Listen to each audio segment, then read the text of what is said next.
En el nombre del Padre, y del Hijo, y del Espíritu Santo. Amén.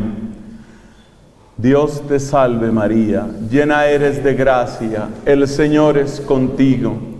Bendita tú eres entre todas las mujeres, y bendito es el fruto de tu vientre, Jesús. Santa María, Madre de Dios, ruega por nosotros pecadores, ahora y en la hora de nuestra muerte. Amén. En el nombre del Padre, y del Hijo, y del Espíritu Santo. Amén. Título de nuestra predicación el día de hoy: Dios ama cuando abraza, pero también cuando empuja. El Dios que abraza y el Dios que empuja. ¿Qué queremos? ¿Cuál es el propósito nuestro en esta noche? Enriquecer lo que entendemos por amor y sobre todo por el amor de Dios. Nada tan bello, nada tan importante como acercarnos al amor y sobre todo al amor de Dios. Como muchos lo han dicho, también yo lo repito, casi que la única definición que tenemos de Dios es esa: Dios es amor. Lo cual quiere decir que si se empobrece, se oscurece, se ensucia, lo que sabemos y entendemos del amor, también se oscurece y se ensucia lo que conocemos de Dios. Por eso necesitamos una y otra vez limpiar como ese espejo. San Pablo decía, nosotros vemos como en un espejo, pero claro, si el espejo está sucio, es poco lo que se puede ver. Entonces esta predicación es como limpiar un poquito el espejo. Queremos limpiar el espejo porque muchas veces cuando Dios nos está amando, no le estamos entendiendo, no se lo estamos recibiendo. Y nos perdemos de ese resplandor, y nos perdemos de esa alegría y de esa dulzura que está ahí. Por eso, nuestro propósito es limpiar un poquito. Como nos pasa a los que utilizamos anteojos, hay que limpiar a veces esos anteojos, hay que limpiar el espejo. Eso es lo que queremos. Nos damos cuenta que nuestro Señor Jesucristo es la manifestación máxima de ese amor. Aquel pasaje bíblico que es el más conocido de toda la Escritura. Dice, tanto amó Dios al mundo, que envió a su Hijo único, para que todo el que cree en Él no perezca, sino que tenga vida eterna. Usted seguramente lo sabe de memoria. Está en el Evangelio de Juan, capítulo 3, versículo 16. Lo cual nos está indicando que en ningún lugar, en ninguna persona podemos encontrar la expresión más clara de ese amor que en el Señor Jesucristo. Él es la máxima expresión de ese amor. Y no solamente lo dice el evangelista, lo dice el mismo Cristo. Él dice, nadie tiene amor más grande que el que da la vida por sus amigos. Y sabemos que eso es lo que Él ha hecho. Antes de darla incluso en la cruz, derramando su preciosísima sangre, antes de eso, ya Cristo había dado su vida. ¿Cómo la había dado? Gastándose por nosotros. Es decir, el entregar la vida de Cristo no fue solamente cuando llegó la pasión, los azotes y todo aquello. El entregar la vida fue algo cotidiano. Día a día el Señor entregó su vida por nosotros y así se convirtió en la declaración de amor. Podemos decir que cada día del amor de Dios es un día del amor de Cristo, y podemos decir que cada día de Cristo es como una declaración de amor de Dios. En cada día el Señor nos estaba declarando, nos estaba mostrando ese amor inmenso del Padre. El capítulo 6 de San Lucas nos dice algo muy hermoso sobre el Señor Jesucristo. Dice que de Él salía como una fuerza y que esa fuerza iba sanando a las personas. Indudablemente esa fuerza, esa especie de energía, era el Espíritu Santo. De hecho, esa es la palabra griega, si no estoy equivocado, energeia. Es la palabra que indica la fuerza del amor que sale de Cristo. Hay una obra que circula por ahí y que confunde mucho la fe de la gente, se llama Un Curso de Milagros. Y es más o menos como enseñar a la gente a hacer brujería en casa, o sea, cómo aumentar su poder, cómo lograr usted cosas que usted quiere. Porque usted sabe que la gran diferencia entre la magia y la fe es que la magia consiste en imponer mi voluntad, mientras que la fe consiste en acoger, vivir la voluntad del Señor. En esa obra, en ese curso de milagros, cuando se habla de cómo obtener las cosas que usted quiere, siempre hablan de una concentración de fuerza y de poder. Y se habla de una fuerza magnética. Usted sabe ese lenguaje tipo nueva era, una fuerza magnética para curar. Ninguna fuerza y ningún magnetismo, lo que hay es amor, lo que hay es amor de Dios. Eso es lo que se manifiesta en Cristo y es ese volumen de amor el que a nosotros nos sana. La doctora de la iglesia Santa Catalina de Siena dice algo muy hermoso con respecto al amor y la relación con el ser humano. La obra más importante de Santa Catalina, que ustedes la consiguen gratis en internet, pero las mejores ediciones no están en internet gratis, pero hay ediciones que se dejan leer muy bien. La obra más importante de Santa Catalina se llama El Diálogo de la Divina Providencia. El diálogo tiene ese nombre, ¿por qué? Porque precisamente es como una conversación entre Dios Padre y esta bendita santa, esta mujer que vivió en el siglo XIV. Su vida fue breve pero muy densa y muy fecunda. Catalina de Siena vivió entre 1347 y 1380 y nos dejó esa obra y nos dejó muchas cartas y algunas oraciones. La obra entonces se llama Diálogo. Y en ese diálogo Dios le cuenta muchas cosas, le revela muchas cosas a ella. Una de las que me parece más hermosas tiene que ver con el tema de hoy. Dios le dice a Santa Catalina: yo hice, el alma humana yo la hice de amor.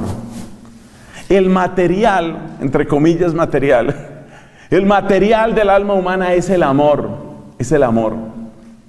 Y ese amor, el hecho de que nosotros estemos hechos de amor, y estemos hechos con amor, y estemos hechos desde el amor, pues solo puede tener una conclusión: estamos hechos para el amor. Estamos hechos para experimentar amor. Estamos hechos para aprender a amarnos correctamente, y estamos hechos para amar. Por eso cuando la persona no ama, así tenga muchas cosas, la persona empieza a sentir que se fermenta y se pudre por dentro. Hay una realidad muy triste que ya me la han oído en otras predicaciones, hermanos queridos. Toda esta gente súper famosa, toda esta gente súper adinerada, toda esta gente con un ritmo de vida impresionante. El año pasado, por ejemplo, una estrella de YouTube. Usted sabe que en YouTube existe esta gente que llaman los influencers. Una persona que tiene gran impacto, que tiene no miles, sino millones de seguidores. Pues una de estas influencers que tenía millones de seguidores se suicidó. Y tú te pones a pensar y dices: pero si lo tenía todo. Muchas veces esas vidas tienen una carencia muy grande de amor, porque en el fondo las están utilizando. Es decir, el sistema te termina utilizando. Y aunque te paguen todo el dinero del mundo, esa soledad no te la quita nadie. Y además hay otro factor que lo ha explicado muy bien el Papa Francisco en su obra El Gozo del Evangelio. Y es que cuando uno no tiene cómo depositar ese amor, el amor que no depositas se te fermenta y se te vuelve tristeza. El amor no entregado se fermenta. Y el amor no entregado termina produciendo depresión y termina produciendo muchas cosas terribles. No tomen esto como una explicación científica absoluta y completa, porque claro, cada historia es cada historia. Pero la verdad es que muchas personas lo que les hace falta es eso: sentir amor de verdad y poder amar de verdad. La palabra verdad es clave. La palabra verdad es clave. Sentirse amado de verdad. Entonces muchas de estas grandes estrellas de la canción, del cine, de YouTube, muchos de estos gigantescos exitosos del mundo, en realidad están muy vacíos, porque no experimentan amor de verdad. Yo pienso sobre todo en el corazón de la mujer, porque Dios hizo particularmente sensible y amplio el corazón de la mujer, porque en cada mujer hay una humanidad posible, hay un universo posible. Es maravilloso el corazón de la mujer, y por eso también es supremamente sensible. Entonces muchas de estas mujeres que son grandes estrellas y que tienen muchísima gente alrededor, son lo suficientemente inteligentes para darse cuenta: yo les gusto, me desean, pero amarme, nadie. Y eso hiela el alma, y eso arruina el gozo. ¿Y de qué sirve tener todos los apartamentos? ¿De qué sirve tener todas las fincas? ¿De qué sirve tener todos los automóviles si eso está fallando? Valga esta advertencia, porque tal vez algunos de los aquí presentes o de quienes escuchen estas palabras después son personas que están persiguiendo el éxito por esos caminos. Es muy interesante una encuesta que hacían en México. México es un país que tiene un poco más del doble de la población de nuestra Colombia, y es un país que en muchas situaciones se parece a nosotros. Yo diría que en este momento México está viviendo muchas de las realidades nuestras, pero de un modo todavía más intenso, en lo bueno y en lo malo. Y entonces hacían una encuesta en México y les preguntaban a los jóvenes, jóvenes significa en este caso gente que está entre los 15, 20 años de edad, ¿cuál sería así tu sueño máximo? Y el sueño máximo de muchos de ellos es ser estrellas. Estrellas. O sea, un escenario, mucha gente, todos aclaman, gran concierto, por ejemplo, ese tipo de escenario. Otro, un estadio, final de las grandes ligas, home run, listo, victoria, ganamos. Ese tipo de idea, ese tipo de persona, ese tipo de modelo está muy metido en muchos jóvenes y consideran que eso es lo máximo. Es decir, llegar a ser el gran actor, llegar a ser la gran actriz, ganar mucho dinero, ser el gran cantante. Yo solamente invitaría, cada uno tiene derecho, por supuesto, a buscar su camino con honestidad, pero yo solamente invitaría a quienes sienten eso. ¿Tú has visto cuál es la vida real de esas personas? La vida real. Y es impresionante ver cómo muchas personas de las más exitosas dependen de una manera total de la poca felicidad que les puede dar un poco de droga. Es muy difícil encontrar en el mundo de la farándula, en el mundo de los grandes empresarios, es muy difícil encontrar personas que no estén atadas por una dura cadena a algún tipo de vicio. Y uno se pregunta, ¿qué felicidad realmente tienen? O sea, una persona que se supone que tiene tanto éxito. Yo les voy a contar un empresario que muchos de ustedes han oído y tal vez admiran también. Este señor, el de Tesla, Elon, ¿cómo se llama? Musk, creo. Este hombre, el de Tesla y el de tantas empresas maravillosas, y él confiesa abiertamente que él no pasa un día sin marihuana y que él no pasa un día sin droga y él necesita su droga. Y digamos, aquí no es entrar en un juicio moral, sino uno dice, a ver, ¿cómo es que una persona así no encuentra una felicidad, una estabilidad? ¿Cómo es que no lo encuentra? Y de hecho la mayor parte de las personas que terminan muertas en el mundo de las grandes estrellas es precisamente por sobredosis. Una y otra vez, sobredosis de droga, mezclas de alcohol con droga, etcétera. Todo esto está indicando que el corazón humano de verdad está hecho para el amor. Pero acuérdese lo que dijimos, amor de verdad. Amor de verdad. Necesito recibir amor de verdad y necesito dar amor de verdad. Y eso no es tan fácil de conseguir, no es tan fácil. Sobre todo porque hay mucho ruido. Por ejemplo, hay mucho ruido del amor romántico. Por supuesto que el amor romántico tiene su lugar en la vida humana. Pero, a ver, ese súper papito, esa súper mamita, tan hermoso, tan hermosa, es una persona que tú crees que realmente te amaría, o sea, te amaría de verdad. Y hay un criterio que es muy sencillo para saber si uno lo aman de verdad. Y es, ¿cómo me aman cuando estoy en problemas, cuando tengo deudas, cuando tengo enfermedad, cuando fracaso, cuando no están los aplausos? Entonces esta es una pista muy interesante. Si tú quieres saber si una persona realmente sería una persona que vale la pena como amigo o incluso como tu pareja, Es muy bueno que te hagas esa clase de preguntas. Esta persona, ¿dónde estará en el momento en el que a mí me pasara algo? Esta persona, ¿qué haría conmigo en el momento en el que? Ahí encontramos el verdadero amor. Bueno, cerramos entonces esta primera parte. La primera parte era la introducción o motivación. ¿Y qué hemos visto en la introducción? Pues hemos visto que el amor es vital, que el amor es indispensable, que estamos hechos para amar, que en el fondo todos buscamos amar, que eso es inevitable. ¿Por qué? Pues es inevitable porque estamos hechos de amor y para el amor. Y que hay un gran criterio para encontrar la verdad del amor, y es esta persona, ¿dónde va a estar en el momento de la necesidad? Eso significa cuando yo no sea tan bonito, cuando yo no gane tanto dinero, cuando yo no tenga la misma salud. Esa es la persona que hay que buscar.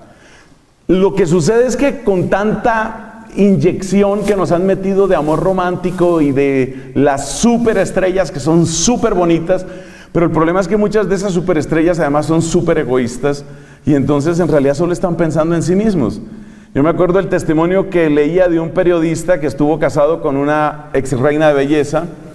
Eso no significa que todas las reinas de belleza sean así, no generalicemos, ni todos los periodistas son así, pero él contaba su historia, y su historia es la mujer que cualquier hombre desearía, es decir, así, la perfecta, calificación 10 sobre 10, cuerpo absolutamente adorable, increíble, fascinante, excitante.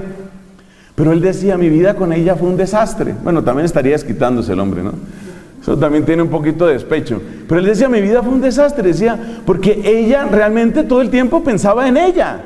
O sea, me ha costado muchísimo tener un cuerpo perfecto, para eso necesito mi dieta, mi gimnasio, mi maquilladora, mi no sé quién, o sea, todo se lo tienen que hacer. Entre otras cosas, pues era un poco costosa la situación con esta dama, porque todo se lo tenían que hacer. Es decir, ella no podía hacer nada porque todo se lo tenían que hacer al máximo nivel. Entonces, es para decir que hay que tener mucho cuidado con esto, mucho discernimiento. Y por eso hay que darle profundidad a las conversaciones que ustedes tengan en sus noviazgos. Por favor, dele profundidad. Asegúrese de que está conociendo el corazón de ese sujeto. Asegúrese de que está conociendo realmente a esa persona. Bueno, pero dijimos que ahí terminaba la introducción. Ahora vamos a hablar de abrazos. Vamos a hablar del verbo abrazar y luego vamos a hablar del verbo empujar y lo vamos a relacionar con Jesucristo. Porque precisamente como el diccionario del amor está tan revuelto y está tan desteñido y le faltan varias páginas, como el diccionario del amor está tan complicado, necesitamos depurar ese diccionario, necesitamos rescatar esa palabra, y para eso nadie mejor que aquel en quien se manifiesta todo el amor, y ese se llama Jesucristo. Entonces hablemos de abrazar. En el verbo abrazar vamos a poner 5 verbos. ¿Qué queremos decir con los abrazos de Jesús? O sea, ¿cómo abraza Jesús? Esto es tan hermoso. Indudablemente es lo más fascinante, lo más atrayente de la persona de Cristo. Su manera de abrazar nuestra realidad. ¿Cómo lo hace? Hay 5 verbos que describen bastante bien la manera como Él lo hace.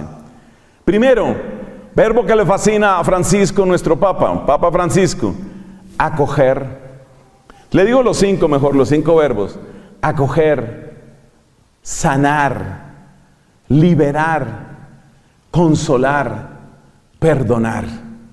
5 verbos que, mire, todos los que estamos aquí los hemos necesitado.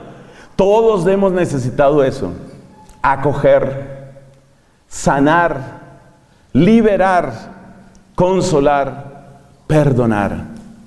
En todos los casos, estos verbos, que son como los verbos de la ternura, del amor de Cristo, cada uno de estos verbos es como: espérate, te quito eso que te hace daño, espérate, te quito eso que te duele tanto, espérate, te quito eso que te ha encadenado tanto, yo te voy a quitar eso. Ese es Jesús. Ese es Jesús diciendo a cada uno de nosotros: yo te voy a quitar eso, yo te voy a liberar. Entonces, número 1, Él quita todo eso. Y número 2, en el lugar donde estaba tu herida, en el lugar donde estaba tu dolor, déjame porque quiero depositar mi consuelo. Y esa dulzura de amor es tremendamente restauradora. Recordemos algunos pasajes bíblicos en donde brillan especialmente estos verbos, porque el mismo Cristo del que nos habla la Escritura en los evangelios es el que hoy hace su obra también en nosotros. Entonces, ¿en dónde lo encontramos acogiendo? En muchos lugares. Nos damos cuenta que las multitudes lo rodean. Especialmente hubo una ciudad que fue privilegiada, la ciudad donde Él realizó la mayor parte de sus milagros, la ciudad donde en ocasiones se reunían todos los enfermos, todos los rechazados, todos los marginados, todos los inútiles, todos los que se supone que sobran, porque eso es lo maravilloso de Cristo. Como también dice el Papa, les repito que este tema le encanta al Papa Francisco, Cristo no tiene asco. No tiene asco. Y eso es precioso.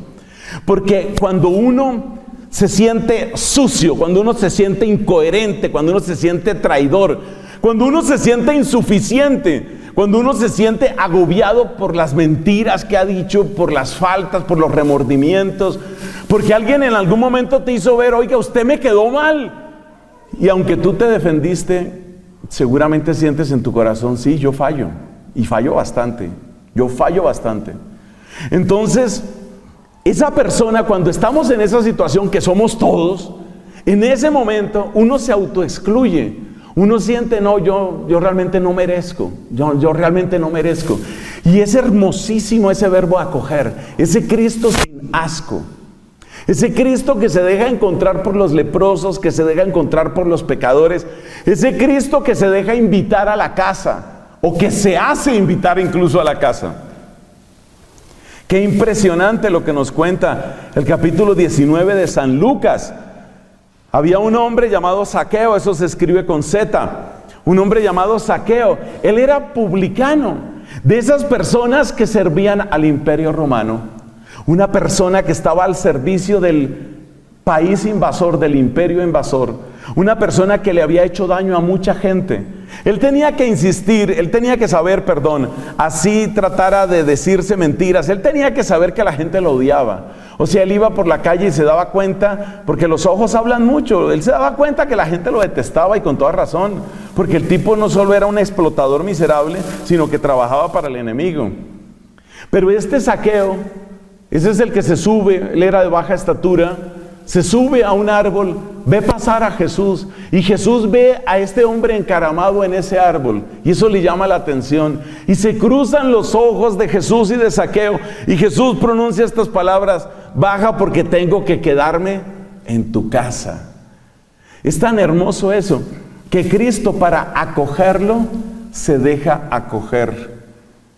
Como digo yo, escriba eso que le conviene, escríbalo. Cristo para acogerte se hospeda en ti, se hospeda en tu casa.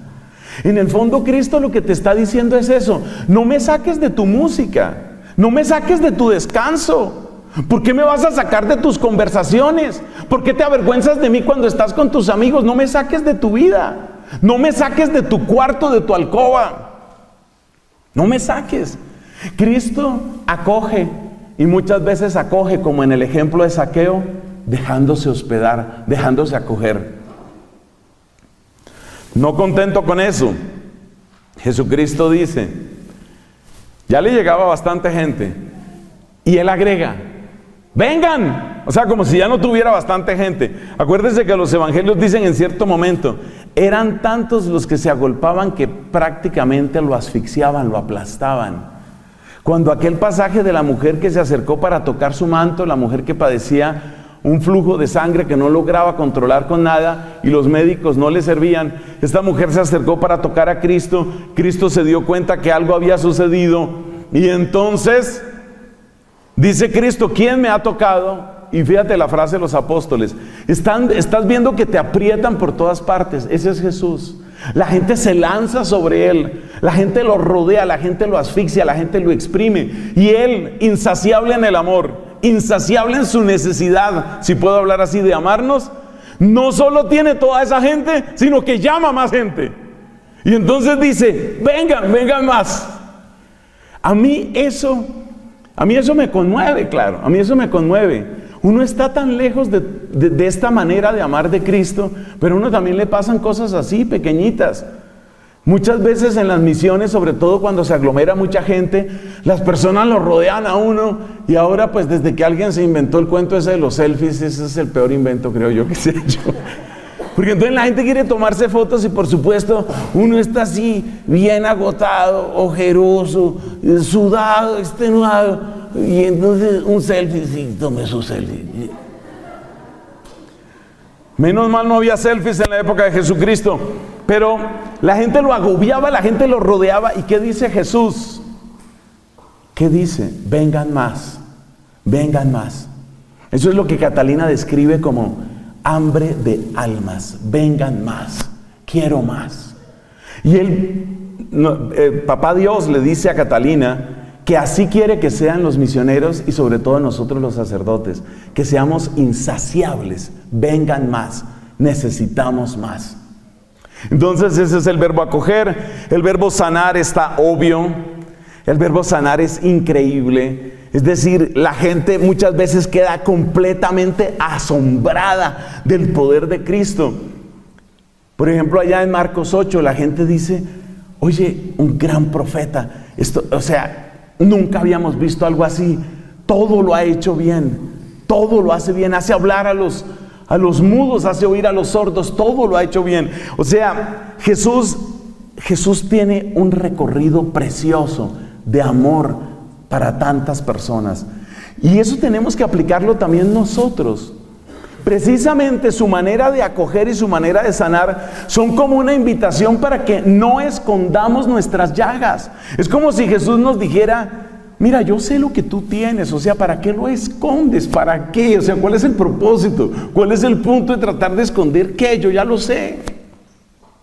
Más o menos como cuando uno va donde el médico, y si uno va donde el médico, pues existen los chequeos generales, pero normalmente uno va porque tiene algún tipo de necesidad. Entonces el doctor le va a decir, oiga, ¿cuál es la necesidad? No la esconda, no la esconda. Jesús entonces sana a las personas. Luego viene otra, Jesús libera a las personas. Esto es muy importante, la liberación. Es importante la liberación en primer lugar porque no se nos olvide que muchas vidas están sometidas por el poder de las tinieblas. La carta a los Hebreos dice una cosa impresionante. Dice que Cristo derrotó al demonio que por medio del temor a la muerte ejercía su dominio sobre nosotros. El demonio detrás del temor a la muerte, pero no es el temor simplemente a que se me va a acabar un día la vida y terminó mi tiempo en la tierra. El temor a la muerte es algo mucho más complejo. El temor a la muerte es la experiencia de la finitud. Y el demonio juega con la experiencia de nuestra finitud. Es decir, el demonio nos promete infinitos falsos. Cada infinito es una victoria sobre la finitud. Y la victoria sobre la finitud es la victoria sobre la limitación que tenemos como criaturas, que se expresa finalmente en la muerte. Entonces el demonio juega con ese límite que uno tiene. Uno quiere ser infinitamente sabio, infinitamente exitoso, infinitamente feliz. Uno quiere experimentar placeres infinitos, descanso infinito. Y ahí, en la ruptura, en el triunfo sobre la finitud, es donde el demonio coquetea con nosotros. Entonces te voy a ofrecer más de lo que tú tienes. Te voy a ofrecer más, y en ese te voy a ofrecer más es donde nos hace trampa. Por eso la victoria sobre el demonio es algo muy importante dentro del camino de la conversión. Porque solo cuando Dios tiene verdadera victoria sobre el demonio, uno puede decir lo que dice el Salmo 16. Me ha tocado un lote hermoso, me encanta mi heredad. La capacidad de ser feliz con lo que tienes, la capacidad de ser agradecido y feliz con lo que tienes, esa no es tan fácil. Porque precisamente el demonio quiere cultivar en ti un espíritu de permanente descontento y que estés mirando siempre por encima de tu barda a ver qué es lo otro que puedo tener. Y así es como se cae en el adulterio y se caen tantos otros pecados. Si lo piensas bien, ¿qué es el adulterio? El adulterio es algo así como yo tengo mi relación con el esposo, con la esposa, pero miro por encima del límite de mi casa a ver qué más hay. Ese es el juego del enemigo. Es como que usted podría tener más, usted podría ganar más, usted podría disfrutar más. La liberación es quebrar ese yugo maldito del enemigo. Y por eso cuando realmente se quiebra ese yugo, la persona experimenta paz, se siente en paz consigo misma. Yo no estoy hablando aquí de que haya posesiones por todas partes, pero indudablemente sí que hay asedio del enemigo mucho más de lo que nosotros creemos. Y es por eso. Cada vez que una persona rompe con la gratitud y está siempre esperando el momento en el que sí va a ser feliz, en ese momento, ya en eso hay una trampa terrible. Cuando la persona es liberada del poder del enemigo, la persona experimenta una profunda paz. Empezando por lo que es, una profunda paz con el lugar donde nació, la familia de la que viene, el sexo que tiene, las capacidades que tiene. Eso de estar perpetuamente descontentos, como quien dice, si yo hubiera nacido en otro país, si yo tuviera más estatura, si yo fuera más bonito, si yo pudiera con esto. Ese tratar de vivir de una manera falsa y vicaria, una vida que no es la tuya, ese perpetuo descontento, esa continua insatisfacción, esa ansiedad, o como decimos en Colombia, moridera. Esa moridera. Ay, si yo tuviera 3 millones más, con eso se arregla todo. Sí, pero dólares. De dólares. Entonces, el demonio juega con eso. El demonio juega con tu descontento, que es la manera de ofrecerte romper el límite de la finitud, que es romper el límite de la muerte. Es algo muy profundo que no podemos en este momento avanzar más. Pero yo espero que tú me estás entendiendo.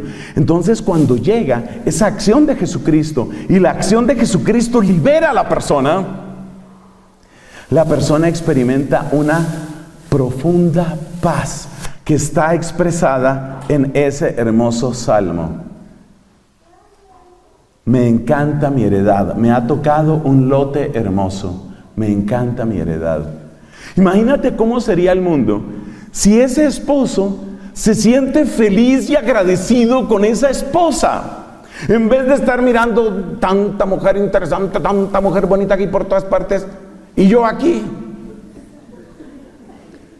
Imagínate lo que sucede cuando la persona empieza a descubrir lo que tiene. Porque claro, el demonio quiere que tú estés encadenado a lo que no tienes, para que estés en la perpetua insatisfacción, para que estés en la ansiedad extenuante, y para que por esa ansiedad hagas cualquier barbaridad. Por eso la gente se vuelve insaciable en el dinero, se vuelve insaciable en el placer.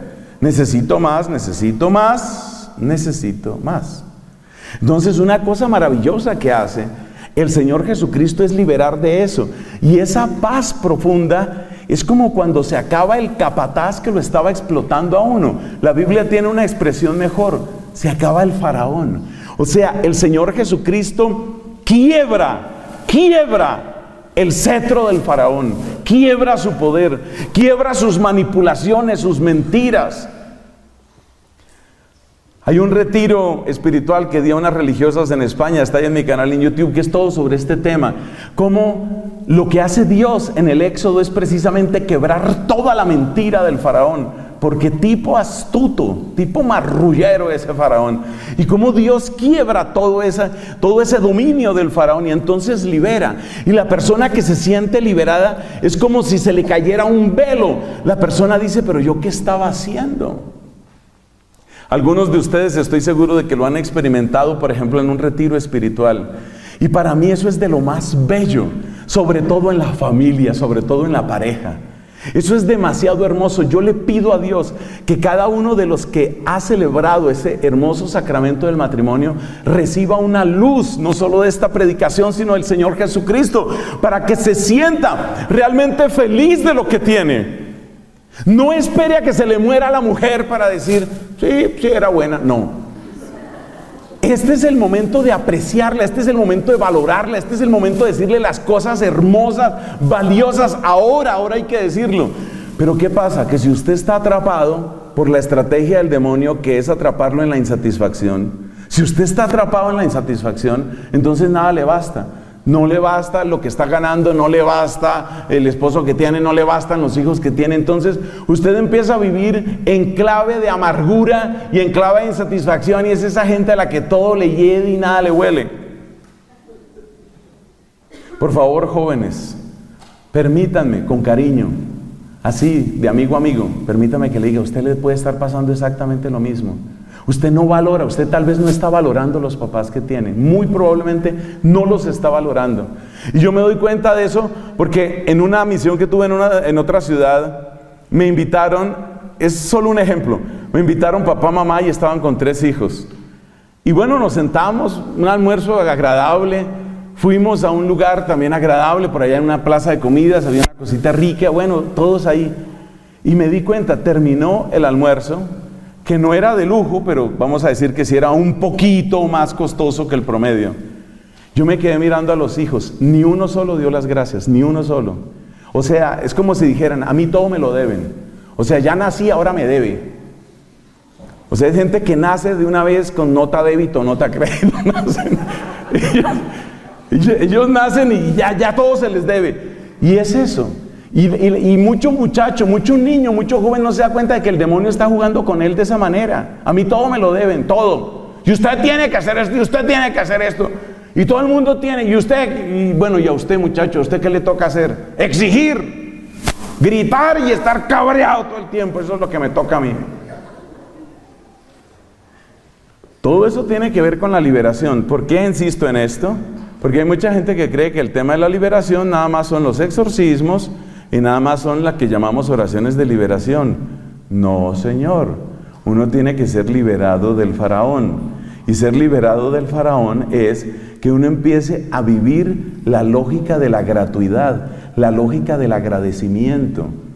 Yo a veces les digo, sobre todo cuando estoy así en congresos, convivencias de jóvenes, yo a veces les digo, y ustedes que están en la época más bonita de la vida, por lo menos en la que les salen todos sus atributos y toda su belleza, ¿por qué andan haciendo mala cara? ¿Por qué le cuesta tanto trabajo sonreír a usted?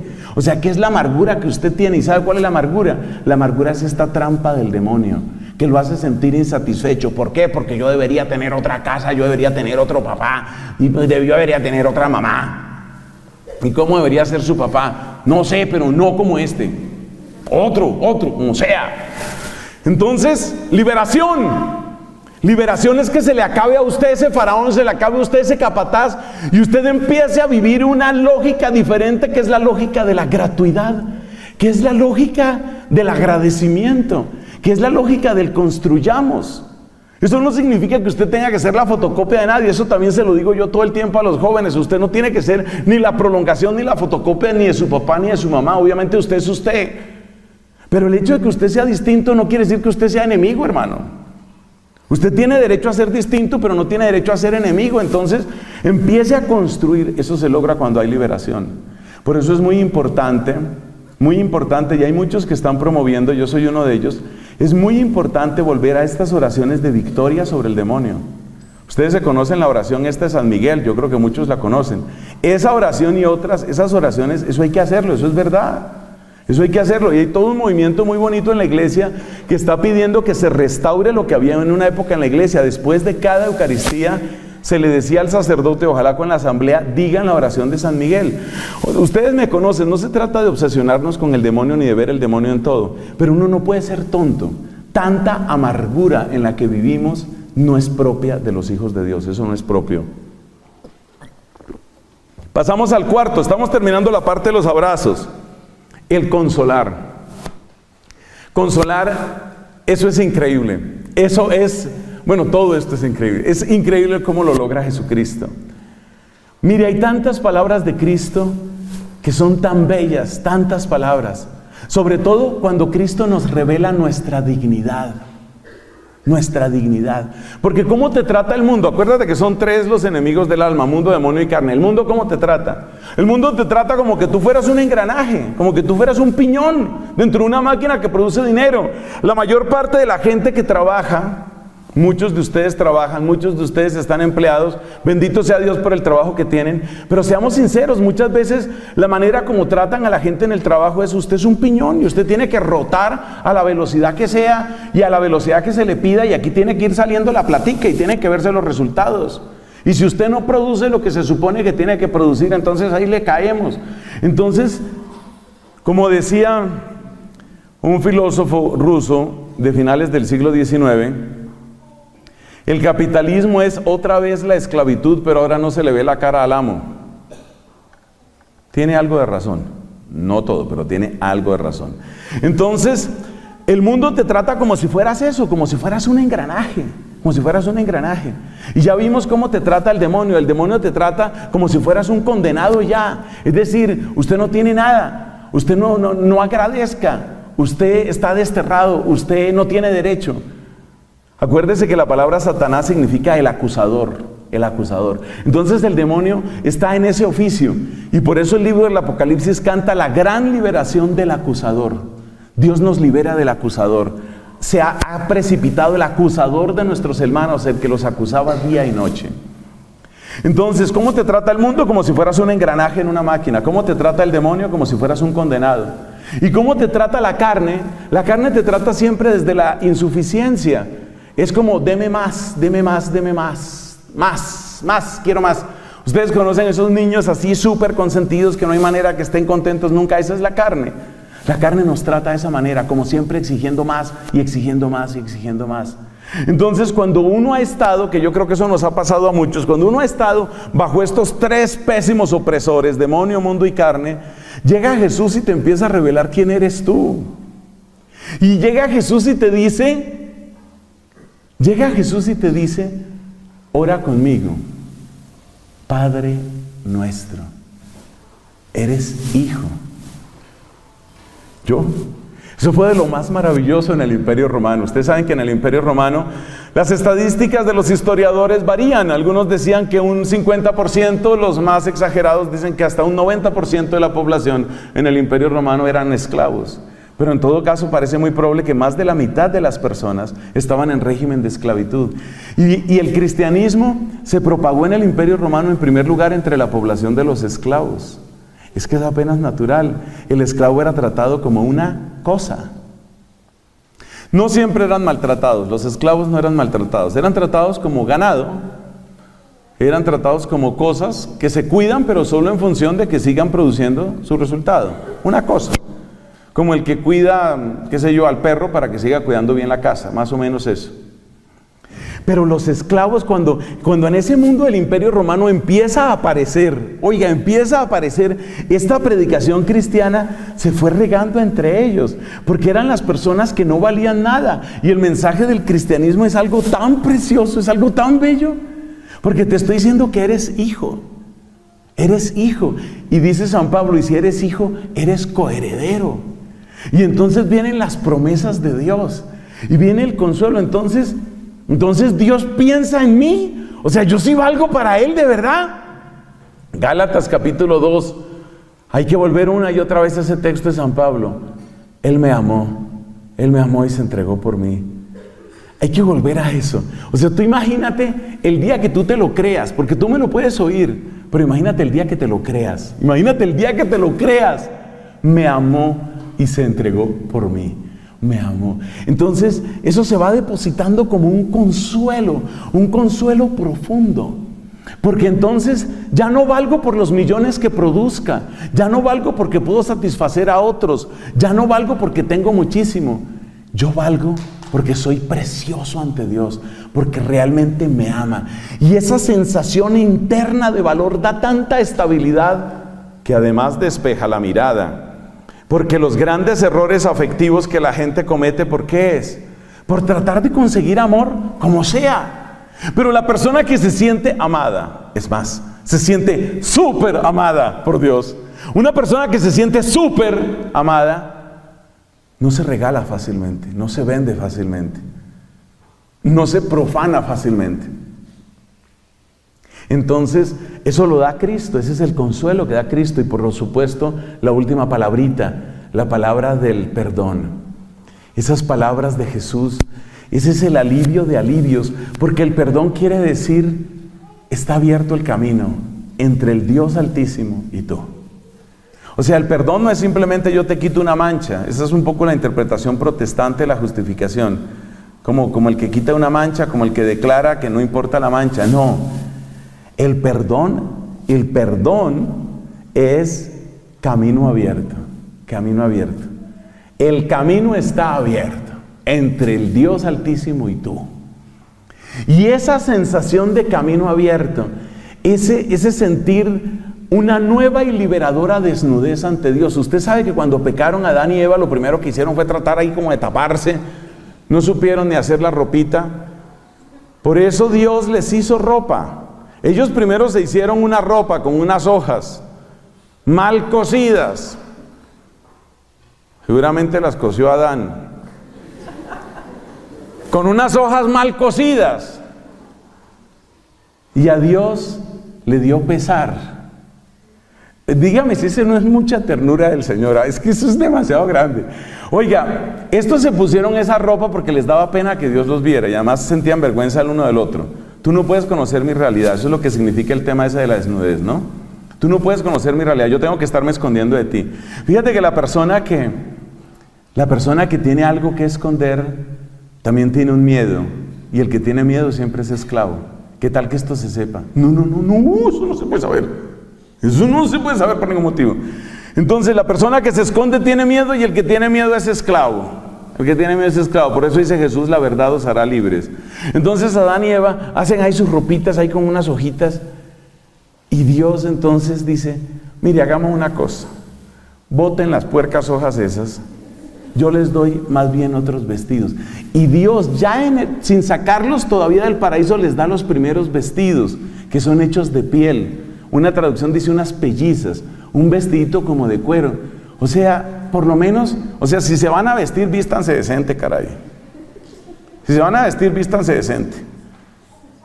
Ese es Dios, pero lo más hermoso es que así como Él está desnudo en la cruz, así también Dios hace que todas tus máscaras, que todas tus fachadas, que toda tu sonrisa muchas veces falsa, que todo eso se caiga. Eso se llama camino abierto. ¿Y qué era lo que estaba interrumpiendo? Es lo que la oración del Padre Nuestro llama ofeilémata.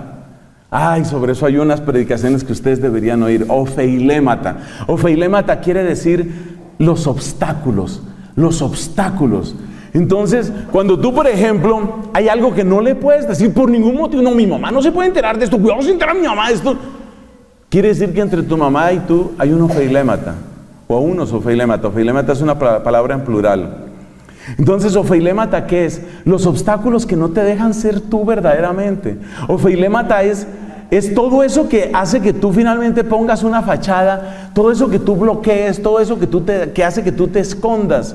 ¿Y el perdón qué es? El perdón es quitar todos esos ofeilémata. Es como una santa desnudez que permite que tú puedas de nuevo decir: esto soy, Dios mío, esto soy. Me he equivocado, pero sé que tú me perdonas, sé que tú me has perdonado. Esa nueva desnudez, eso, mire, eso cobija la liberación, cobija la sanación, cobija todo. Y eso es lo que uno experimenta cuando uno hace una buena confesión. Es como sentir, mire, camino abierto, listo, no hay interrupción.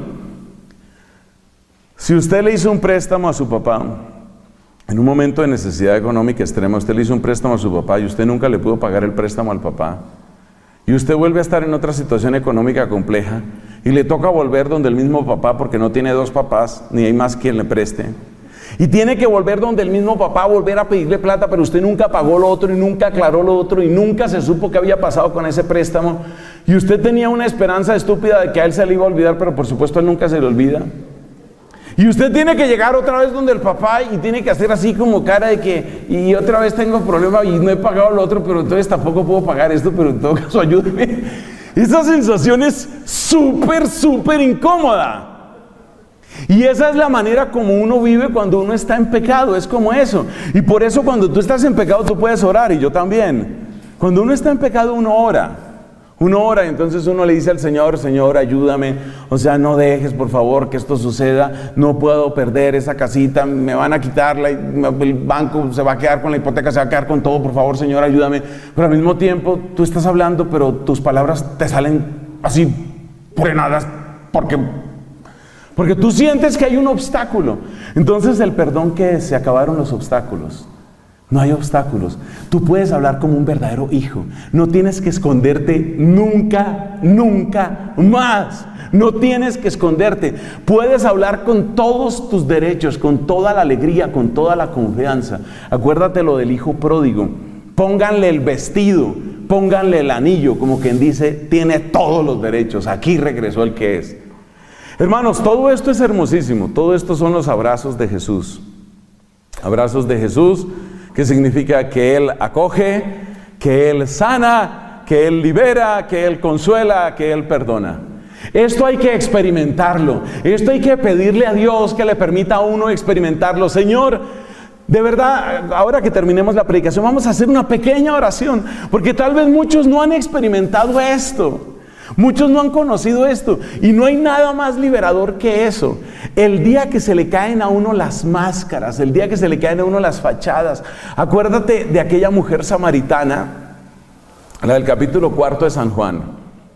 Esa mujer llevaba una vida pues un poco compleja. Es decir, eso de haber tenido ya 6 maridos significa que había abundancia de suegras en el pueblo. Entonces, esta mujer, ¿cómo sería? ¿Cómo la veían? ¿Cómo la trataban? O sea, tú imagínate el infierno en el que ella vivía, ¿no? Una explicación exegética bonita dice que la razón por la que ella fue a buscar agua a mediodía es porque a mediodía nadie iba a buscar agua. El agua en esas culturas se busca en la mañana o se busca en la tarde sobre todo para dar de abrevar a los rebaños, en la mañana para preparar los alimentos, para lo que sea aseo, lo que sea. Pero esta mujer iba a mediodía porque no quería encontrarse con nadie. Eso es lo que hace el pecado. El pecado te va volviendo así, te va arrinconando, cada vez te va arrinconando más. Y entonces que nadie se dé cuenta, que nadie sepa quién soy, que nadie sepa lo que yo hice, que nadie sepa el pasado que yo tengo, que nadie sepa y al final nadie supo.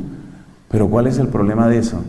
Que a medida que vas diciendo que nadie sepa, vas subiendo más las paredes. Y lo que era tu escondite se convierte en tu prisión. Y lo que era tu refugio se convierte en tu cárcel.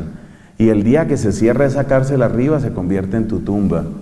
Entonces es muy hermoso lo que hace el Señor, cómo nos libera, cómo el Señor nos saca de todo esto y nos va dando, siempre es un proceso, pero nos va dando toda esta maravilla. Bueno, uno quisiera dejar ahí, ¿no? Decir, bueno, gloria al Padre y listo, se acabó. Bueno, todos, por favor, todos sonrían, siéntanse contentos. Pero hay que hablar también de los empellones y los empujones. Verbos correspondientes a empujar. ¿Cuáles son los verbos de empujar? ¿Cómo nos empuja? A ver, el abrazo es súper tierno, el abrazo es increíble, hombre, el abrazo es muy bueno. Pero hay que hablar también de que Dios también nos empuja. ¿Qué queremos decir con nos empuja? Que a veces no es tan fácil. A veces no es tan fácil con nosotros. Entonces, ¿cuáles son los verbos del empujar? Mire, Dios, entonces son también 5 verbos. El verbo corregir, cuestionar, refutar, denunciar y uno terrible, frustrar. Frustrar. Seamos claros, mira, Dios quisiera tratarnos todo el tiempo por las buenas. O sea, solo con el lenguaje de la ternura, del abrazo, la acogida, la salvación. Eso es lo que Dios quisiera. Indudablemente Dios quisiera tratarnos siempre así. Pero acuérdese que ya desde el Antiguo Testamento hay una expresión que se repite. Y esa expresión es, este es un pueblo de dura cerviz. Este es un pueblo obstinado. Dios le dice al profeta Ezequiel, esta es una casa rebelde. Y el apóstol San Pedro dice, Dios resiste a los soberbios, da su gracia a los humildes. Entonces el problema no está en Dios. O sea, ¿por qué Dios a veces tiene que meter empujones? ¿Por qué a veces tiene que hacer ese tipo de cosas como corregir, cuestionar, refutar, denunciar y frustrar? ¿Por qué? No es por Él, no es por culpa de Él. Es porque somos obstinados, es porque somos tercos. Es porque somos tercos. Mire usted en el segundo libro de las Crónicas, me parece que es el capítulo 24. Ese final del capítulo es el último capítulo del segundo libro de las Crónicas. Para mí es de los capítulos que más me ha hecho llorar en la Biblia. Porque es el capítulo en el que se describe la salida para el destierro. Y lo que más me duele en ese capítulo es cuando dice cómo se fueron amontonando pecado sobre pecado, pecado sobre pecado. Y entonces dice, hasta que no hubo más remedio. Es decir, Dios es infinito y es como que nosotros hubiéramos agotado el infinito de Dios, hasta que no hubo más remedio. Y entonces ahí sucedió el peor de los empellones, lo más duro que tiene el Antiguo Testamento, que se llama el exilio, que se llama el destierro. Esa es la época de los grandes profetas Ezequiel y Jeremías, la época del destierro. Pero qué cosa tan espantosa. Entonces, ¿por qué Dios a veces tiene que llegar a esos extremos? No es por la bondad de Él. Él no tiene la culpa. Somos nosotros los obstinados. Somos nosotros los de corazón duro. Esclerocardía se llama eso en la Biblia. Somos nosotros los del corazón duro. Somos nosotros los tercos. Somos nosotros la casa rebelde. Hijos obstinados obraron mal con Él. Eso es lo que nosotros somos. Y entonces, como nosotros somos obstinados, entonces llega un momento en el que nuestra propia obstinación nos lleva hacia el abismo, según las palabras del Salmo. Son un rebaño para el abismo. La muerte es su pastor y bajan derechos a la tumba. Entonces llega un momento en el que uno va derecho al abismo. ¿Y ahí qué se hace? Bueno, pues lo que hace Dios es enviar profetas. Entonces Dios envía profetas y esos profetas intentan hablarte y te dicen, hey, así no es, oiga, no haga eso, así no es, pilas con eso, póngale cuidado a esto, hombre, no haga eso. Y el otro, como única respuesta, lo que hace es, quítese, voy a acelerar, derecho al abismo. Entonces Dios tiene dos posibilidades. Una posibilidad es dejar que se vaya al desastre, pero todavía brilla su misericordia cuando interrumpe. Entonces, ¿qué es? ¿Cuáles son los empujones de Dios? Mire esta definición tan bonita. Los empujones de Dios son su amor compasivo que interrumpe nuestro desastre. Pero claro, cuando uno está metido en el carro y entonces uno va metido en su carro acelerado y en ese momento falló el motor. Este motor, este carro, esto, ¿por qué falló? Y resulta que es Dios, hermano, es Dios. Es Dios el que está diciendo, no quiero ese desastre para ti. Por eso Dios muchas veces tiene que plantarse frente a nosotros. Y muchas veces tiene que hacer todos estos verbos, corregir. Y tiene que cuestionar. Y tiene que refutar y denunciar y frustrar. ¿Dónde notamos más esto en los evangelios? Pues lo notamos obviamente en las personas orgullosas y obstinadas que había en el tiempo de Cristo. Y conocemos cómo eran conocidos esos grupos en la época de Cristo. Por ejemplo, los fariseos. Los fariseos se consideraban pues que ellos no tenían nada de qué convertirse, que ellos tenían asegurado el camino para el reino de Dios y que todo el mundo tenía que seguirlos a ellos. Esos eran los fariseos. Entonces Cristo tiene que plantarse delante de los fariseos y decirle, ustedes son unos hipócritas. Y tiene que ponerse delante de ellos y decirles, ustedes por dentro están podridos.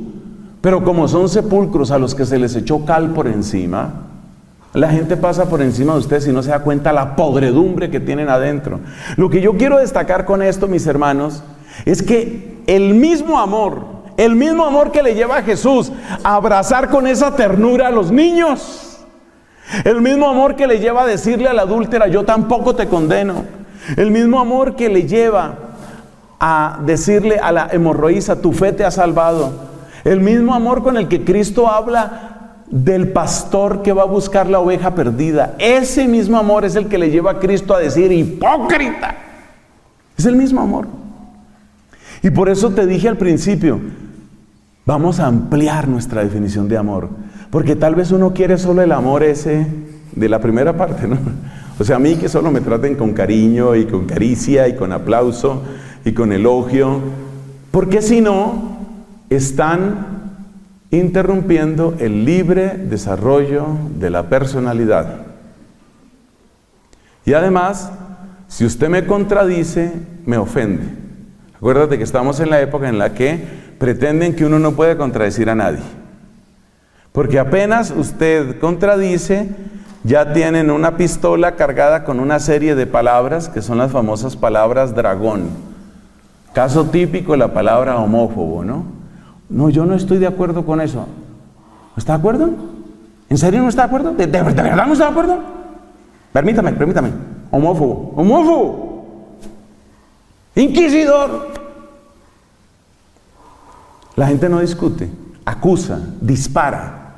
Y de una vez se sienten ofendidos, profundamente ofendidos. Pero fíjate que hemos llegado a ese extremo absurdo de que no se puede contradecir a la gente porque ya se sienten ofendidos. ¿Por qué hemos llegado a eso? Porque tenemos una idea muy equivocada de lo que es amor. Y creemos que amor solamente puede ser palmadita en la espalda, abrazo, caricia. Y es parte, pero no es toda la historia. El mismo Cristo tiene una expresión que, por favor, yo pido que la tomemos en serio. Hay un pasaje en el Evangelio de San Lucas en el que Cristo hace esta exclamación. Cristo dice: Te alabo, Padre del cielo y de la tierra, porque has escondido estas cosas a los sabios y entendidos y se las has revelado a la gente sencilla. Sí, Padre, porque así te ha parecido bien. Y luego dice: todo me lo ha revelado mi Padre, nadie conoce al Hijo sino el Padre, y nadie conoce al Padre sino el Hijo y aquel a quien el Hijo se lo quiera revelar. Eso dice en el Evangelio de Lucas. Pero hay algo muy interesante ahí. Cuando Cristo dice: Te alabo, Padre, porque has escondido estas cosas a los sabios y entendidos. ¿Cuál de estos verbos cabe ahí? El verbo frustrar. Has escondido estas cosas. Como quien dice, los super sabios, muy pagados de su sabiduría, muy soberbios en su conocimiento, no logran, no pescan, no pillan, no agarran la idea. Se les escapa. Dios frustra su camino. Y eso, ¿por qué lo hacen? Por amor. Dios frustra su camino. Entonces, ¿cuál es la manera correcta de entender ese pasaje?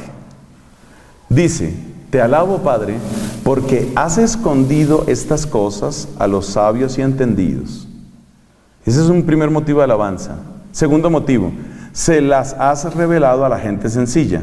Por ahora omitamos el resto del texto. Entonces son dos alabanzas: te alabo porque has escondido y te alabo porque has revelado.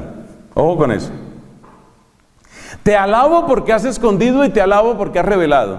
La parte de te alabo porque has revelado, eso suena a abrazo, cariño, ternura, consolación. Pero no se le olvide que hay otra alabanza: te alabo porque has escondido. Te alabo porque has dañado el camino de ellos. Pero ¿cómo va a decir usted eso? ¿Y por qué? ¿Por qué dice eso? Porque ese también es amor de Dios. ¿Cómo puede haber amor de Dios en que Dios esconda esas realidades del reino a los sabios y entendidos? ¿Por qué eso es amor? Porque la frustración, porque el límite, porque el fracaso hacen maravillas en el corazón humano. Ten la certeza de una cosa: si Dios permite un mal en tu vida es porque viene un bien mayor. Eso no tiene excepción. Y si Dios, tú eres un gran teólogo, tú eres un gran investigador, un poco soberbio, un poco arrogante el tipo o la tipa, y tú eres así bien arrogante, y se te esconde el Señor, y empiezas a sentir una sequedad terrible, y empiezas a experimentar una aridez terrible, y no le hallas sabor a nada, y te tientas y no te hallas, y no sabes qué hacer. Probablemente estás batallando contra Dios, y probablemente es Dios el que está produciendo ese efecto en ti. Pero ¿qué clase de Dios es ese que me hace sentir esa esterilidad, y me hace sentir esa sequedad, y me hace sentir esa frustración? Es un Dios que te ama muchísimo. ¿Y cuál es el gran bien que trae que Dios me pare, que Dios me detenga? ¿Cuál es el gran bien que trae? El primero y más importante de los bienes es que es el medio extremo, pero supremamente útil, para rescatarte de la soberbia. No se nos puede olvidar que el pecado central, el pecado primero y central del enemigo malo es la soberbia. Y muchas veces la soberbia, cuando se estrella contra la frustración, se deshace en pedazos.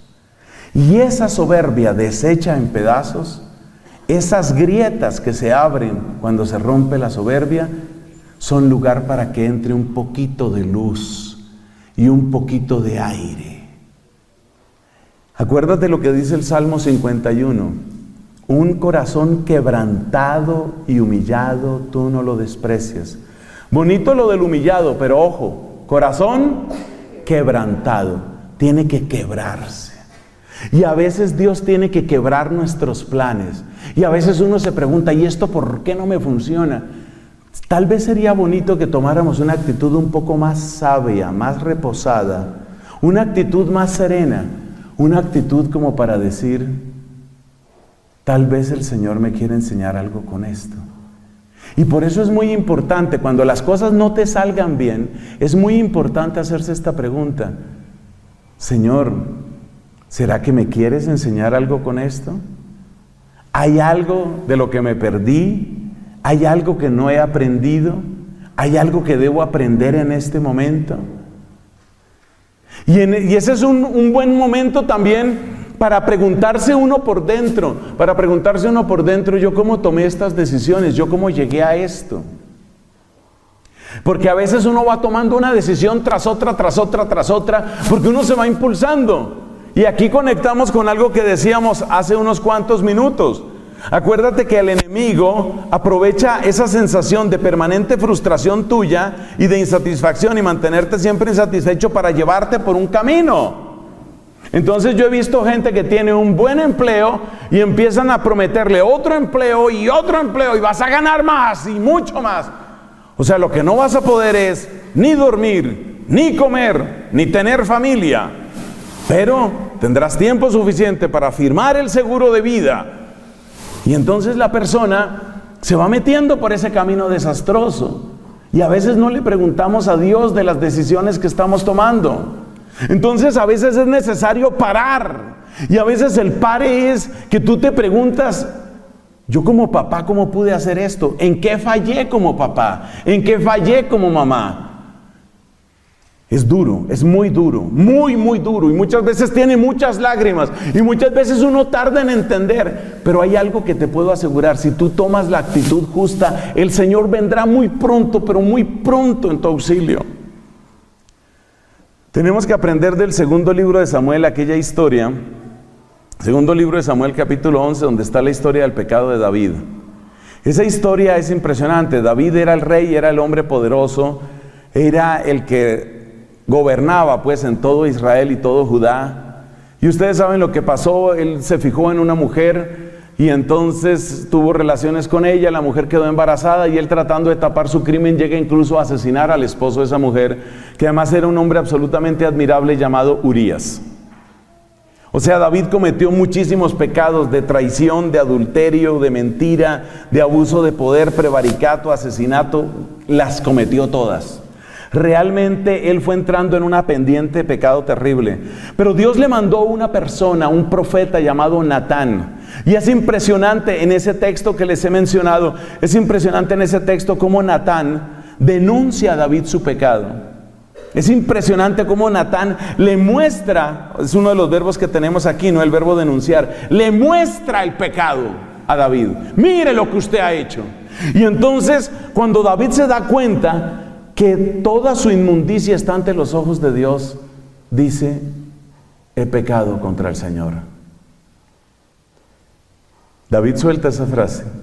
¿Y cuál es la siguiente frase de Natán? El Señor perdona tu pecado. Eso me ha impactado a mí toda la vida. O sea, qué cantidad de barbaridades, qué comportamiento tan asqueroso el que había tenido David. Y en cuanto él reconoce que se ha equivocado, en cuanto reconoce su pecado, más tarda en salir de David la palabra de confesión de su pecado que venir de parte de Dios la palabra que consuela: el Señor perdona tu pecado. Esto, mis hermanos, esto es bellísimo, esto es hermoso. Este es el Dios que es como si dijera lo que está en Isaías capítulo 40: consuelen. O sea, como que a Dios le duele más que a nosotros. Es impresionante. Yo sé que esto es así porque hay papás que lo han vivido. Hay papás que a veces tienen que castigar a los hijos y de verdad sienten más dolor que el hijo. O sea, yo sé que los hijos no le creen, pero de verdad el papá siente más dolor que el hijo. De tener que llegar a ese extremo. Yo no tendría que llegar a este extremo. Yo no tendría que gritarte nunca, mi hijo, nunca. Es que yo te amo mucho. Yo no tendría que gritarte nunca. Yo no debería tener que gritarte nunca. Yo no quiero tratarte así, pero a veces no me das otra posibilidad. Y entonces el hijo dice, bueno, papá, perdóneme. Listo, hijo, listo, ya pasó, venga, un abrazo. Ese es Dios. O sea, Él sí utiliza estos empujones. Él sí utiliza este momento duro. Él sí frustra a veces tus planes. Sí lo hace. Y si alguien te dijo que no lo hace, te engañó. Tristemente es algo que está pasando en nuestra época. Que hay gente que está enseñando a convivir con el pecado. No a convertirse del pecado, sino a convivir con el pecado. Y eso está sucediendo especialmente en el plano de la sexualidad. Aprobar el adulterio y que sigan comulgando así. Aprobar la vida homosexual y en fin, esa es otra expresión y eso es así. No vamos a entrar ahora en la discusión larga sobre el tema, pero el hecho es que Dios habló suficientemente claro sobre eso. Pero muchos sacerdotes, sintiéndose frustrados porque su mensaje parece que no llega, entonces ahora cambiaron el mensaje. Y entonces el mensaje ahora es, no importa, sigue viviendo así. Simplemente trata de ser fiel a tu pareja. ¡Mentira! ¡Mentira! Están vendiendo leche envenenada, están envenenando al pueblo, así no es. Así no es, y alguien tiene que decirlo. No soy yo el único, por supuesto lo dicen muchos. Y sobre todo voces tan autorizadas como el muy querido cardenal Salá. Ese cardenal Salá hay que quererlo mucho. Lo que dice ese hombre pesa, ese señor vale muchísimo y es muy valiente. Y en este y en otros temas él ha hablado con mucha claridad. Entonces, no le quites, por favor, al amor, no le quites estos momentos. Dale permiso a Dios para que te contradiga. Y hoy te voy a enseñar la oración más absurda del mundo. La oración más absurda del mundo es, Señor, contradíceme, detén mis pasos, frustra mis proyectos, si no son de tu agrado y no son para mi bien. Dale permiso a Dios. Dale permiso a Dios para que haga eso. Te va mejor. Te va mejor porque ya prepara tu corazón si en algún momento Dios tiene que hacer eso. ¿Dios quiere hacer eso? Mira, propiamente hablando, Dios no quiere eso. Dios quisiera tratarnos todo el tiempo como trataba a Adán en el paraíso, en plena amistad. En esa desnudez preciosa de corazones, no tenemos secretos. O sea, estamos unidos, estamos en comunión, todo bien. Así quiere tratarnos Dios. Pero ¿qué hacemos si el pecado toma raíces en nosotros? ¿Qué hacemos si el pecado se vuelve obstinación? Llega un momento en el que Dios también tiene que parar a la persona. Sobre todo porque cuando el pecado toma tanta fuerza, el pecado empieza a secuestrar todas las potencias de tu alma. Y aquí quiero terminar yo mi predicación con el ejemplo de uno que fue corregido, cuestionado, refutado, denunciado y frustrado por Dios. Y ese hombre se llama San Pablo. San Pablo diseñó el plan perfecto para acabar con el cristianismo. George Soros está tratando de acabar con el cristianismo en el siglo XXI. Pero hay que recordar que en el siglo I, Pablo de Tarso diseñó el primer plan perfecto para acabar con el cristianismo. ¿Cuál era el plan perfecto para acabar con el cristianismo de San Pablo? Él dijo, lo que necesitamos es, primero, autorización religiosa. Por eso fue donde los sumos sacerdotes y consiguió la autorización religiosa. Segundo, necesitamos fuerza. Consiguió sus aliados. Tercero, necesitamos una estrategia envolvente. O sea, necesitamos aprender de nuestros errores. Herodes, en Jerusalén, ya había tomado un primer intento de acabar con el cristianismo. ¿Qué hizo Herodes?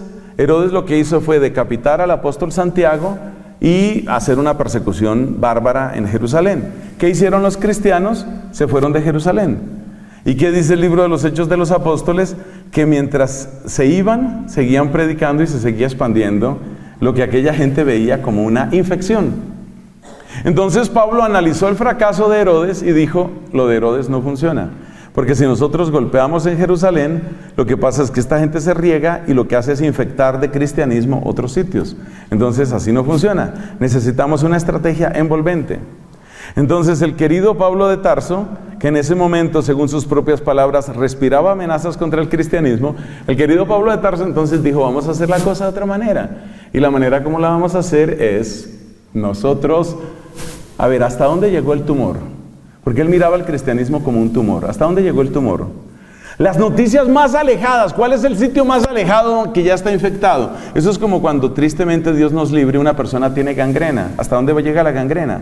O sea, Pablo se da cuenta de que si la gangrena empezó en el dedo gordo del pie, como lo llamamos en Colombia, y va llegando a la rodilla, no tiene sentido atacar en ese momento el dedo gordo. ¿Qué hay que hacer? Hay que buscar hasta dónde llegó la gangrena y, como dice el refrán, cortar por lo sano. Entonces él diseñó el plan perfecto. Tengo autorización religiosa, tengo fuerza civil y tengo un plan perfecto. ¿Hasta dónde llegó el tumor? El tumor ha llegado hasta Damasco. Listos, vamos a Damasco. ¿Cuál era el plan de Pablo? Nos vamos hasta Damasco y empezamos a recoger. Ahí no tienen a dónde irse. Porque si nosotros empezamos en Jerusalén, se sigue propagando la infección. Pero si nos vamos hasta donde llegó el tumor y empezamos a recoger de Damasco hacia Jerusalén, finalmente los encerramos en Jerusalén y acabamos con esa plaga, acabamos con ese tumor, solucionado el problema. El plan era perfecto. Fíjate cómo él había utilizado toda su inteligencia, toda su capacidad organizativa, todo su liderazgo, porque el tipo era un líder. Fíjate cómo utilizó su inteligencia, su liderazgo, su conocimiento, sus estrategias políticas, su manejo del hebreo y del griego. Él utilizó todo. Todo, tenía el plan perfecto. Y entonces iba camino de Damasco. ¿Iba a caballo? No sabemos. Todo el mundo dice que iba a caballo. Muchos dicen que iba a caballo. No sabemos en qué iba.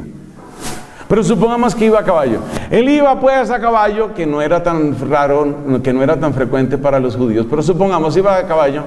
Iba camino de Damasco y ya casi llega a Damasco y él por dentro está pensando, tengo mi plan perfecto. Mi plan es perfecto. Empiezo aquí con esa comunidad de cristianos y empiezo a recoger hacia Jerusalén y allá le damos en la mula a toda esa gente y se acabó. Y se acaba esa plaga para que por fin venga el reino de Dios. Porque acuérdate que él era fariseo. Y él creía que esto solo se podía solucionar con el cumplimiento estricto de la ley. Los cristianos son una enfermedad, son una plaga, son un tumor. ¿Qué más quiere que le diga? Me voy para Damasco. Va llegando a Damasco, va avanzando hacia Damasco y entonces alguien frustra sus planes. Una luz demasiado fuerte.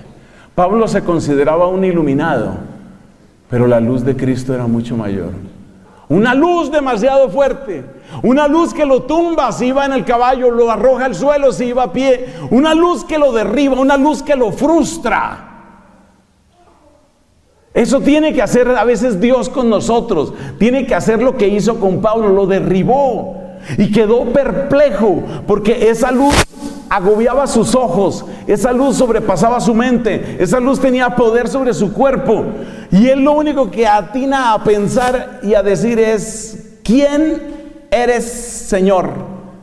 Y ya utiliza la palabra Señor, se da cuenta del poder que hay en esa luz y le responde él, yo soy Jesús a quien tú persigues. Yo soy Jesús a quien tú persigues.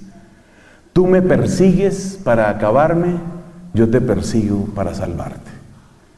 Esa frase como tal no está en la Biblia, esto es Hechos de los Apóstoles capítulo 9, pero ese es el sentido de la conversión de San Pablo.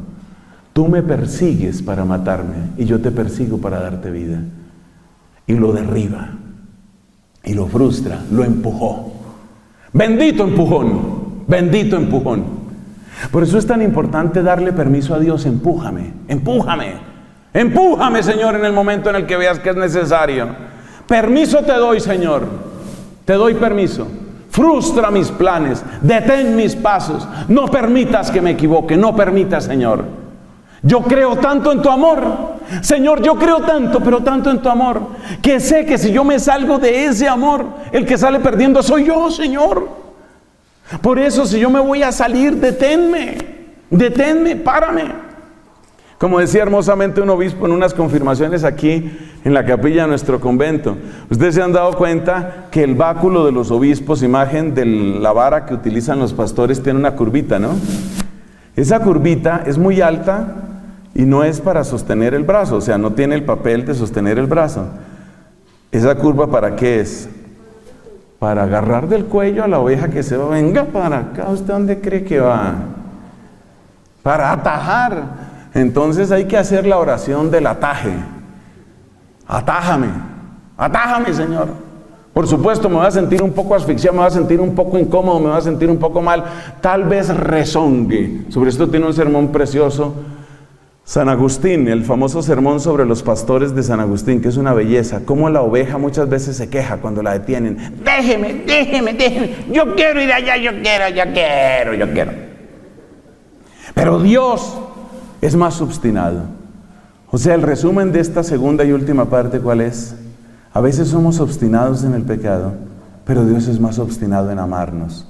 Y aunque por un momento tenga que ser duro, por un momento, en Él no hay otra cosa que amor por ti. Por eso dice Isaías capítulo 40, y ahora consuelen a mi pueblo. Ha sufrido doble castigo por sus pecados. Le duele a Dios ver a su pueblo sufriendo. Consuelen a mi pueblo. Háblenle, por favor, a ese texto hay que leerlo, disfrútenlo, saboréenlo. La Biblia es preciosa, Isaías 40, donde empieza el libro de la consolación de Isaías. Consuelen a mi pueblo, consuélenlo. Por un momento te oculté mi rostro, por un momento te oculté, dice él, como si nos estuviera pidiendo perdón. Por un momento te oculté mi rostro, pero ya no me voy a enojar más. Yo no quiero tratarte así, yo quiero tratarte bien, pero es que no puedo dejar que te hundas en el pecado y en el error. Fíjate cómo Dios nos ama cuando nos abraza, pero Dios nos ama también cuando nos empuja. Gloria al Padre, al Hijo y al Espíritu Santo.